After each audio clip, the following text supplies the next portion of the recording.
ठा आंख और संदूक खुल गया। लेकिन संदूक के अंदर देखकर दादाजी हैरान रह गए।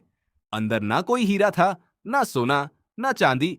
वहां सिर्फ एक चमचमाता हुआ सोने का लोटा रखा था। दादाजी उदास होकर बोले, अरे, मैंने तो सोचा था अंदर ढेर सारे सोने के सिक्के होंगे। इतना कहते ही अचानक उस लोटे के अंदर खन खनाने की आवाज आने लगी। अगले ही पल लोटा सोने के सिक्कों से भर गया। उन्होंने कांपते हुए फिर कहा, काश मेरे टूटे हुए घर की मरम्मत हो जाए। अचानक तेज हवा चलने लगी। घर की टूटी दीवारें अपने आप ठीक होने लगीं। कुछ ही सेकंड में उनका पुराना कच्चा घर सुंदर पक्के मकान में बदल गया। अब दादाजी समझ गए कि यह कोई साधारण लौटा नहीं। धीरे धीरे दादाजी उस लोटे से गांव वालों की मदद करने लगे। किसी के सूखे खेत हरे भरे हो जाते, किसी गरीब के घर खाना पहुंच जाता, किसी बीमार इंसान का इलाज हो जाता। पूरा गांव खुशियों से भर गया। लेकिन गांव में एक लालची आदमी छुपकर यह सब देख रहा था। उसे उस जादुई लोटे को पाने का लालच हो गया।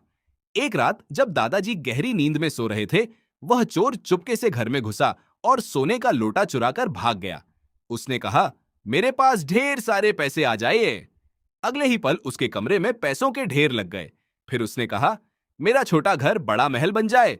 और कुछ ही सेकंड में उसका घर चमचमाते महल में बदल गया। अब उसका लालच और बढ़ गया। एक दिन गुस्से में उसने कहा, पूरा गांव गरीब हो जाए और सारा सोना सिर्फ मेरे पास आ जाए।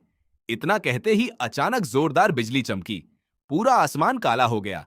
अगले ही पल चोर का महल टूटने लगा। उसके सारे पैसे हवा में उड़ गए।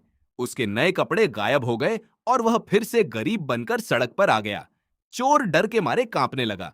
तभी जादुई सोने का लोटा उसके हाथ से उड़कर आसमान में ऊपर जाने लगा। चोर उसके पीछे भागा, लेकिन लौटा बादलों के बीच गायब हो गया। अगली सुबह दादाजी उदास बैठे थे। तभी अचानक आसमान में तेज रोशनी चमकी। वही जादुई सोने का लोटा चमकता हुआ नीचे आया और सीधे दादाजी के हाथों में आ गिरा। फिर उन्होंने लौटे के सामने हाथ जोड़कर कुछ कहा। उन्होंने कहा, अब यह जादुई सोने का लोटा उसी के पास जाएगा जो इस वीडियो को लाइक करेगा और चैनल को सब्सक्राइब करेगा।